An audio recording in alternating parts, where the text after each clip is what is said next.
ये बच्ची आपके भाई की है, आप बता रहे हैं। हाँ, इसकी माता कहाँ है? उसका तो कोई पता नहीं है। पता नहीं है? 1 साल हो गया, कोई पता नहीं है, 4 दिन की छोड़ दी थी। ऐसा ही बताया जा रहा है कि ये बच्ची सुरकंडा माता मंदिर के प्रांगण में हुई थी। हाँ, वहीं से हुई थी, तो जब यहाँ से भाई ने हॉस्पिटल भेजा था, हॉस्पिटल से लाई थी, 4 दिन घर में रुकी, उस दिन के बाद भाग गई थी। कुछ पता नहीं है कहाँ है, कहाँ नहीं है। तो उनका दिमाग में संतुलन कुछ ठीक नहीं है क्या? ऐसी है, पागल टाइप की है।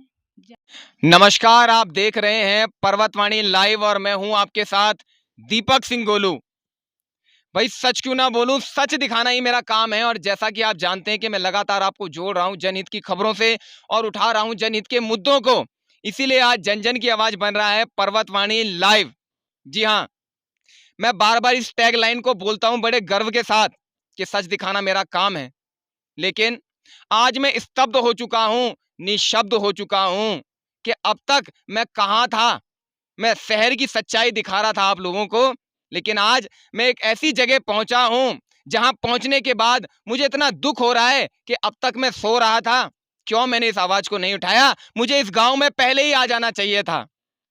हम पहाड़ की बात कर रहे हैं, हम उत्तराखंड की बात कर रहे हैं। जी हाँ, मैं टिहरी जिले के जखोगी गांव में हूं।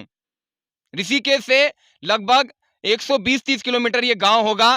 पैदल हम नीचे उतरे हैं, सड़क से कच्चा रास्ता है। बहुत स्थिति खराब है इस गांव की।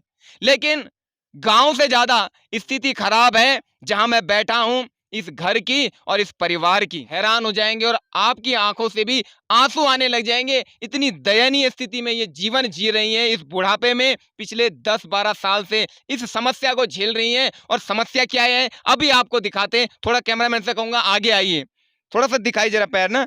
ये देखिए इनके पैर की स्थिति देखिए, और आगे आइए कैमरे से दिखाइए। ये देखिए किस प्रकार से इनका जो पैर है वो देखिए पूरा कितना जख्म है, मैं देख नहीं पा रहा हूं, बहुत दुख हो रहा है। दिखाइए थोड़ा सा, इतना जख्म है, पूरा पैर जो है उसमें सेप्टिक हो रखा है, सड़ गया है पैर।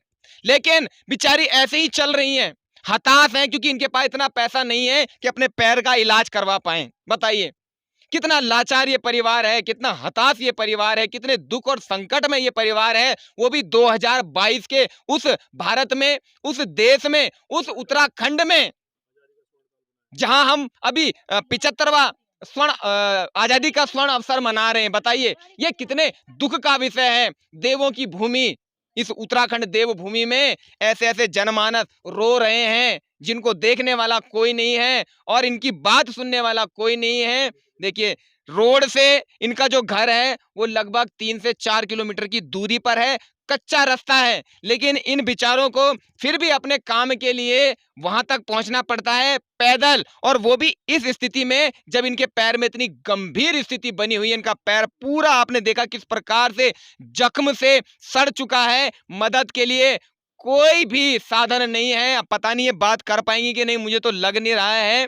बॉडी ये कब से हुई हूँ खुटू पर ये होएगी कम से कम कति होई 12 नहीं 13 साल होलो 13 साल होई 13 साल 13 साल होई।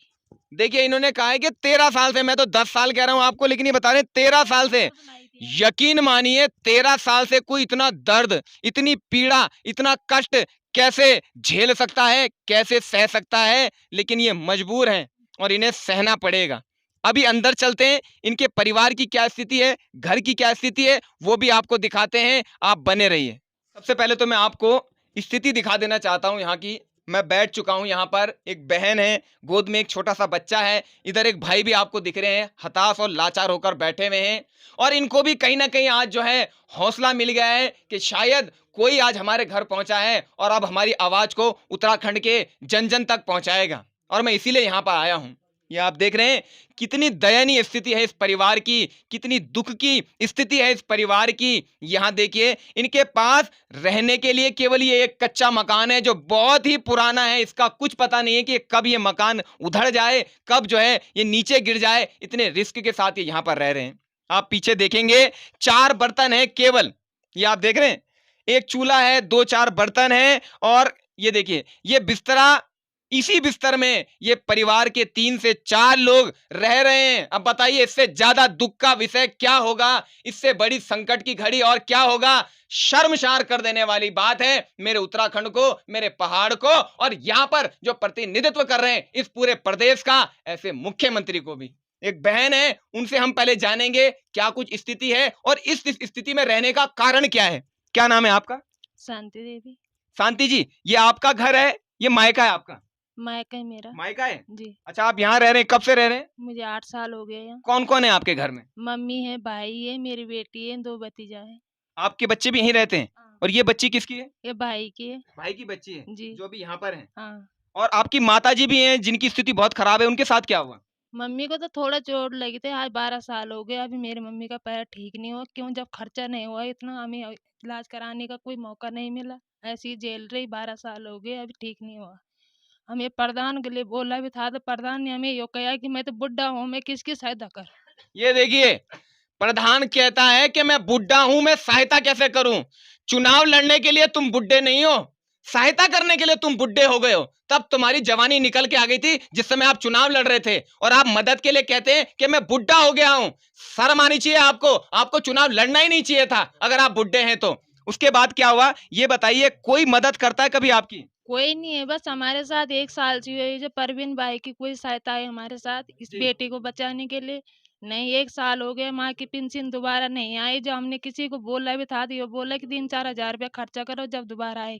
हमारे पास खर्चा करने को होता तो हम उन्हें खाता, हमें पेंशन की क्या ज़रूरत थी। तो अभी घर का खर्चा कैसे चलता है? बस वैसे ही दिन में करता है भाई, जो थोड़ा बहुत है वही शाम के लिए ले आता थोड़ा बहुत। मतलब मजदूरी करते हैं? मजदूरी करते हैं जब भी खाते हैं। मिल जाता है काम यहाँ पर? हाँ, बस गाड़ी-गुड़ी में कर लेता थोड़ा बहुत, जब सब्जी-साब्जी का काम चल रहा है अब तो। तो ये बच्ची आपके भाई की है आप बता रहे हैं, हाँ, इसकी माता कहाँ है? उसका तो कोई पता नहीं है। पता नहीं है। 1 साल हो गया, कोई पता नहीं है, 4 दिन की छोड़ दी थी। ऐसा ही बताया जा रहा है कि ये बच्ची सुरकंडा माता मंदिर के प्रांगण में हुई थी। हाँ, वहीं से हुई थी, तो जब यहाँ से भाई ने हॉस्पिटल भेजी तो हॉस्पिटल से लाई थी, 4 दिन घर में रुकी, उस दिन के बाद भाग गई थी। कुछ पता नहीं है कहाँ है, कहाँ नहीं है। तो उनका दिमाग में संतुलन कुछ ठीक नहीं है क्या? ऐसी है, पागल टाइप की है। जा आप देख रहे हैं कि अपनी जो है व्यथा इन्होंने पूरी बताई है कि क्या कुछ इनके साथ हुआ। ये एक छोटा सा बच्चा आप देख रहे हैं, कितनी उम्र है इसकी? 1 साल 1 साल का ये बच्चा है और अपनी माँ के साये से बिल्कुल दूर है। ये इनकी बुआ हैं जो इसको पाल रही हैं, इनकी माताजी हैं, उनकी दिमाग की स्थिति ठीक नहीं है और उनका पता भी नहीं है कि पिछले 1 साल से वो है कहाँ। ये बच्ची बड़े गंभीर रोग से ग्रसित हो गई थी और मरते-मरते बची है। कैसे बची है, क्या कुछ रहा है, वो हम परवीन जी से पूछेंगे पूरी डिटेल में, क्योंकि वही है जो लगातार इस परिवार की मदद कर रहे हैं और उन्हीं की सहायता से आज हम यहाँ पर पहुँचे हैं। तो उनसे हम सारी बात अभी पूछेंगे। के अंदर इंसानियत है तो इस परिवार की मदद करें। इनका अकाउंट अब खुल चुका है, जो पहले अकाउंट नहीं था, अब आज के दिन पे अकाउंट है इनका। चलिए ठीक है, देखिए परवीन भाई बता रहे हैं कि इनके लिए एक अलग से अकाउंट खोल दिया गया है और अगर आप में से कोई भी अगर इनकी धन से जो है आप लोग चाहते हैं कि आप इनकी जो है समस्या है उसको हल करने में थोड़ी सी अपनी जो है भागीदारी निभाएं, तो जरूर इनके अकाउंट में जितना भी आपसे सहयोग हो सकता है, वो चाहे 10 रुपए का हो या 10,000 का हो या 1,000 का हो या 5,000 का हो, जितना भी आपसे हो सकता है आप जरूर कीजिए। हम डिस्क्रिप्शन में इनका अकाउंट नंबर डालेंगे, पूरी डिटेल डालेंगे, साथ ही इस वीडियो के दौरान भी हम ऊपर से चलाएंगे पट्टी पर जो इनका अकाउंट होगा, जिसकी सहायता से आप इनकी मदद कर सकते हैं। और आपसे हाथ जोड़कर ये दीपक सिंह गोलू आपसे अपील करता है, जरूर मदद कीजिए, जरूर मदद कीजिए इस परिवार को। आप सबकी, जितने आप लोग देख रहे हैं, सख्त जरूरत है, सख्त आवश्यकता है। आप इस बेटी के पिता बनकर, इसके भाई बनकर या इसके साथ कोई भी संबंध स्थापित करके इसकी मदद कर सकते हैं, ताकि ये इसका जो जीवन है वो आगे की ओर अग्रसर हो। ये बेटी भी पढ़ेगी तभी आगे बढ़ेगी, अभी इसके जीवन की शुरुआत है।